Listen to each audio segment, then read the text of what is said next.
Plus not 2D complaint வந்து dead கண்டிஷனில் கொடுத்துருக்காங்க. ஆமாம், கஸ்டமருக்கு கடைக்காரங்க தான் டிஸ்பிளே மாதிரி கொடுத்துருக்காங்க. ஒரு 2 நாளில் டெட் ஆக்சுவலி வந்துருக்கு. டெட் ஆக்சுவலி போனியா ஸ்கீமேட்டிக்கில் பாருங்கள். OnePlus நாட் 2D இருக்கா பாருங்கள். 2D இருக்கா பாருங்க. OnePlus நாட் 2D அண்ணே அண்ணே பாருங்கண்ணே. OnePlus நாட் 2Dயோட ஸ்கீமேட்டிக் டயக்ராம் இருக்கா பாருங்க. நாட் 2D புதுசு மாடலாக இருக்கு. என்ன அப்டேட் ஆகலை.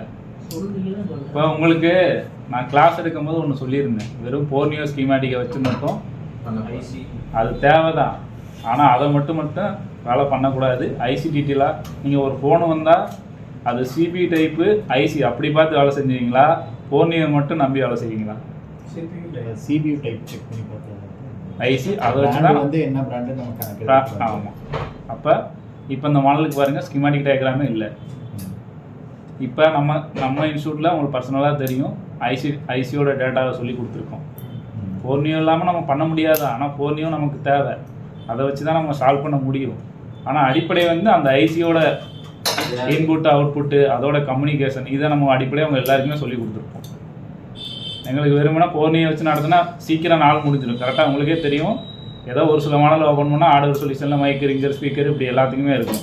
இது வோல்டேஜ் வரணும், இது இங்கே போகணும், இதோட நான் பவர் ஐசியை மாற்றுங்க, பிஎம்ஐ மாற்றுங்க, இப்படி சொல்லி எங்களால் கிளாஸ் முடிக்க முடியுமா? முடியாது. நினச்சிருந்தா முடிச்சிருக்கலாம். எதுக்கு உங்களுக்கு எல்லா ஐசிக்கும் டேட்டா கொடுத்ததுன்னா, சில மாடலு இல்லை சில பிராண்டுக்கு இல்லாமல் கூட போகலாம். இருந்தால் பிட்மேப் மட்டும் இருக்கும், அப்படி இல்லைனா ஆர்டர் சொல்யூஷன் இருக்காது. சிலதில் ஆர்டர் சொல்யூஷன் இருந்தால் சர்வீஸ் மேனுவல் ஸ்கீமேட்டிக் இருக்காது. சர்வீஸ் மேனுவல் ஸ்கீமேட்டிக் சிலதில் இருக்கும், ஆர்டர் சொல்யூஷன் இருக்காது. அப்போது ஐசியோட டேட்டா வச்சு உங்களால் அந்த ஃபோனை ரெடி பண்ண முடியுமா? முடியாதா? அதுக்கு தான் உங்களுக்கு ஐசியோட டேட்டா எழுதி கொடுத்து. இப்போ உங்களுக்கு தெரியும் நாட் 2Dயில் மாடல் இல்லை. இப்போ வெறுமனை போனியை மட்டும் வச்சு ஒரு இன்ஸ்டியூட்டில் சொல்லி கொடுத்தா இங்கே ஒரு ஸ்டூடெண்ட் ஒரு டெக்னீஷியன் போயிருந்தாருன்னா இந்த ஃபோனை என்ன பண்ணுவார்?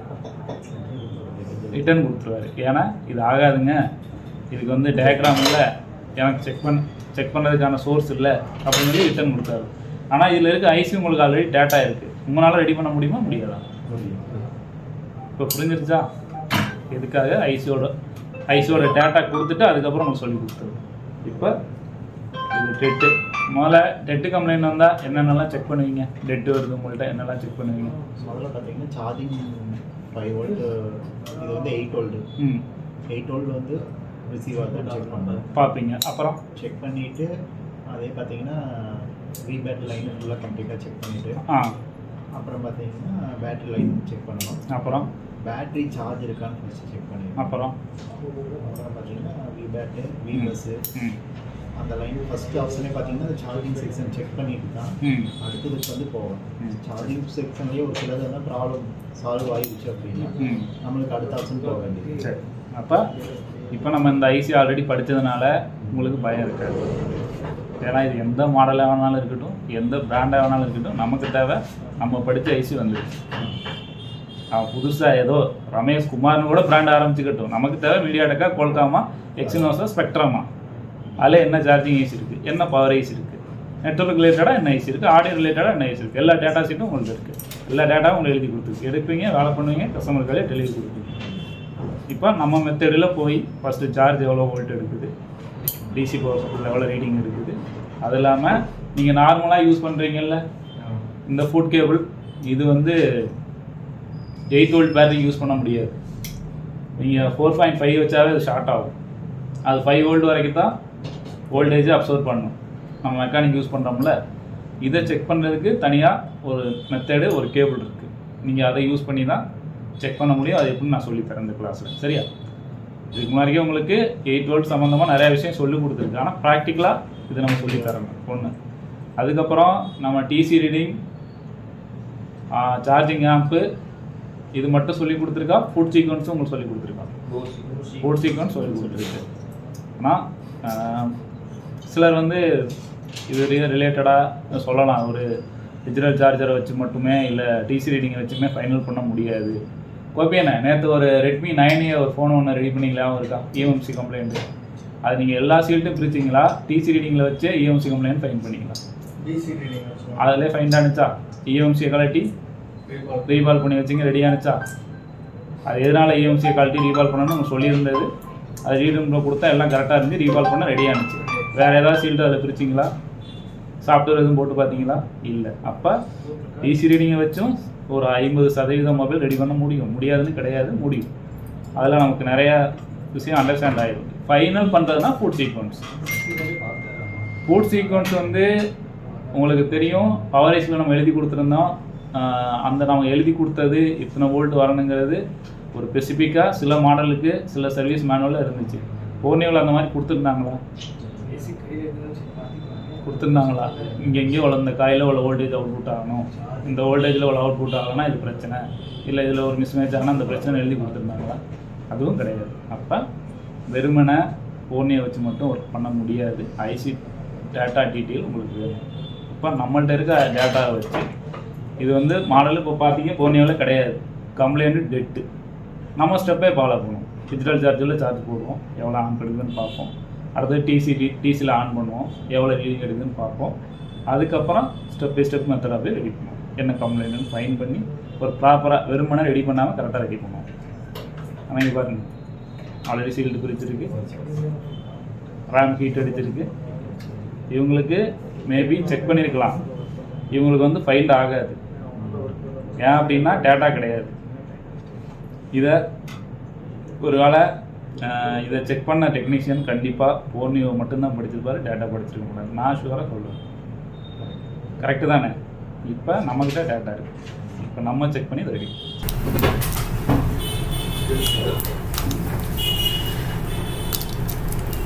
எவ்வளோ ஆம்பு எடுக்குதுன்னு பார்க்குறீங்களா? போர்ட்டு 4 எவ்வளோ ஆம்பு எடுக்குது? 0.212.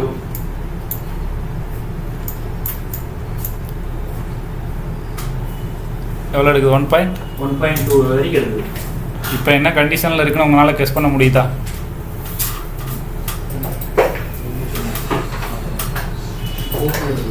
சரி, அது பிரச்சனை இல்லை, அது அப்புறம் பார்த்துக்கலாம். 1.2 எடுக்குது.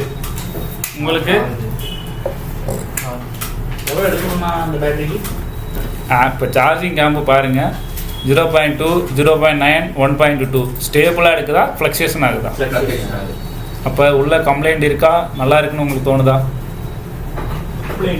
கம்ப்ளைண்ட் இருக்கு. சரி, அடுத்தது டிசி ரீடிங் செக் பண்ணுவோம். சரியா? டிசி ரீடிங் செக் பண்ணலாம்.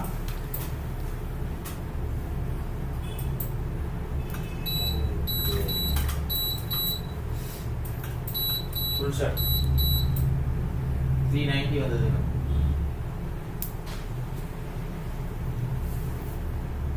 இது வெச்சாலே ஷார்ட் ஆகுது. இல்ல ஆன் பண்ண போய் ஷார்ட் ஆகுது. இல்ல நான் ஆன் பண்ணவே இல்லை. ஆட்டோ ரெடி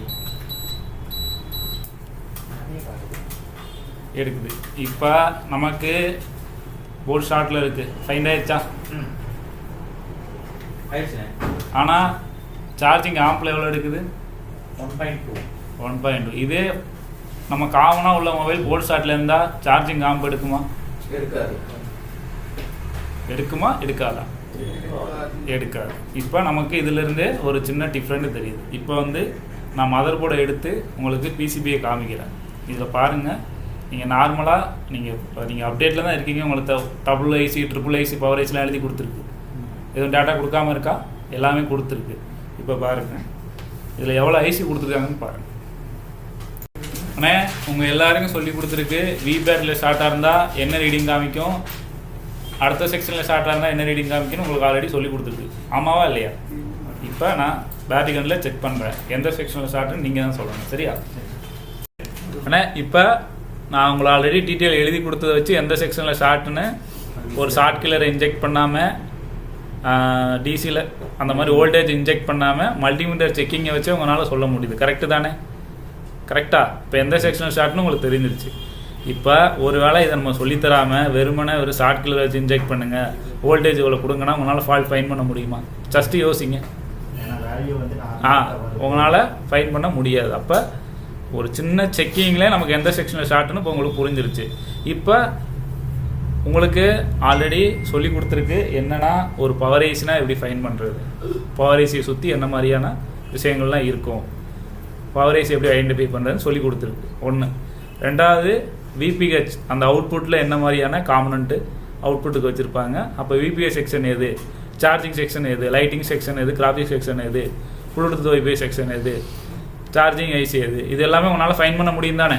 ஒரு போர்டை பார்த்தோன்னா குழப்பம் இல்லாமல் டக்குன்னு ஃபைன் பண்ணிடலாம். அதோட அவுட்புட் இருக்க பொருளை பொறுத்து டேட்டா நீங்கள் செக் பண்ணுற டேட்டாவை பொறுத்துருக்கு போர்னியை வச்சு கூட உங்களால் என்னென்ன செக்ஷன் எதுன்னு ஃபைன் பண்ண முடியும். இந்தளவுக்கு உங்களுக்கு கிளியரிட்டி இருக்குது தானே. இப்போ நமக்கு எந்த செக்ஷனில் ஷார்ட்னு தெரிஞ்சிருச்சு.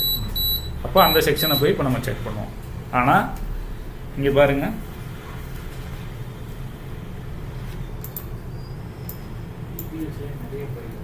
நான் ஒரு நிமிஷம் வோல்டேஜ் போணுச்சு, ஆனால் ஃப்ளக்சுவேஷன் ஆனிச்சு, ஸ்டேபிள் கிடையாது. மேபி 1.2 வரைக்கும் வோல்டேஜ் எடுக்குது. ரேமாக இருக்கலாம், சிபியாக இருக்கலாங்கிறதுக்காக தான் ரேமை ஹீட் அடிச்சிருக்காங்க, தெரியுதா. மேலே அதுக்கான பேஸ்ட் இல்லை. ஆனால் கம்ப்ளைண்ட் இப்போ நம்ம ப்ராப்பராக ஃபைன் பண்ணும்போது தான் நம்ம கம்ப்ளைண்ட் என்ன செக்ஷனு தெரிய வருது. வோல்டேஜ் தெரியும், அவுட்புட்டு அதுக்கான பேர் என்னன்னு உங்களுக்கு தெரியும் தானே. பிஎம்லேருந்து அவுட்புட் ஆகிற வோல்டேஜோட பேர் உங்களுக்கு தெரியும். சார்ஜிங் ஐஸ்லேருந்து அவுட்புட் ஆகிற வோல்டேஜ் பேர் என்னங்கிறது உங்களுக்கு தெரியும். எது வந்து விபேட்டு, எது வந்து வீரேஜ், எது வந்து எல்டிஓ செக்ஷன், எல்டிஓ வோல்டேஜ்னு உங்களுக்கு தெரியும் தானே. அதில் ஏதாவது குழப்பம் இருக்கா? இல்லை. இப்போ விபிஹெச் விபிஹெச் விபிஹெச் இதெல்லாம் மெயின் விபிஹெச். நமக்கு ஒரு சைடு ரீடிங் வரணும், இன்னொரு சைடு என்ன வரணும், கெப்பாசிட்டியில் ஒரு சைடு எவ்வளோ வரணும், ஒரு சைடு ரீடிங் வரும், இன்னொரு சைடு வந்து 002 இல்லை. ஓகே தான், அது ஃப்ளக்சுவேஷன் ஆகும். ஆனால் 002 வரணும். இப்போ விபிஹெச் செக்ஷன் கரெக்டாக இருக்கா, ஷார்ட்டில் இருக்கா? விபிஹெச் ரெண்டு கெப்பாசிட்டி போயிருக்கலாங்க. இல்லைடா, அது கரெக்டு. ஆனால் அது வந்து நல்லா இருக்கா, விபிஹெச் செக்ஷன் கெட்டு போயிருக்கா, பிரச்சனை. விபிஹெச் செக்ஷனில் உள்ள கெப்பாசிட்டர் பாருங்கள், செக் பண்ணி காமிக்கிறேன். ஒரு சைடு எவ்வளோ வரணும், 2, இன்னொரு சைடு எவ்வளோ வரணும், ரீடிங் வந்திருக்கா, நல்லா இருக்கா, டிஃபெக்ட் போயிருக்கா, டிஃபெக்ட் ஆயிடுச்சு. சரி, அதே மாதிரி இது விபிஹெச்சோட இன்புட்டு, சரியா?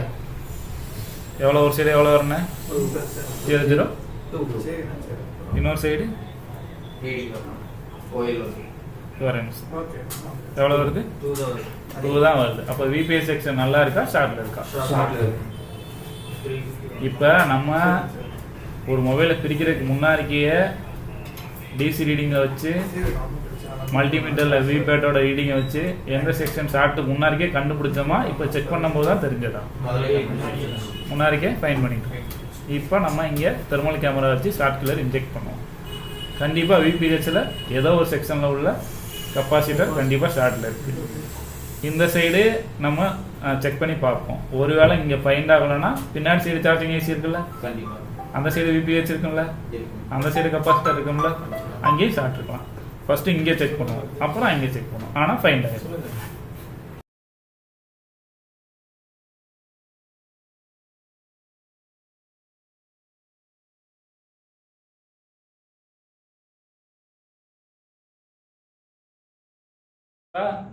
ஷார்ட் ஆகி அந்த கெப்பாசிட்டி ரிமூவ் பண்ணிட்டோம். இப்போ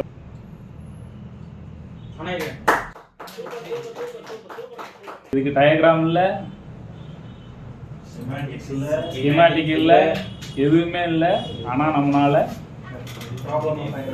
வெறுமனே என்ன செக்ஷனல் ஷார்ட்டுங்கிறத ஃபஸ்ட்டே ஃபைன் பண்ணோம், பண்ணி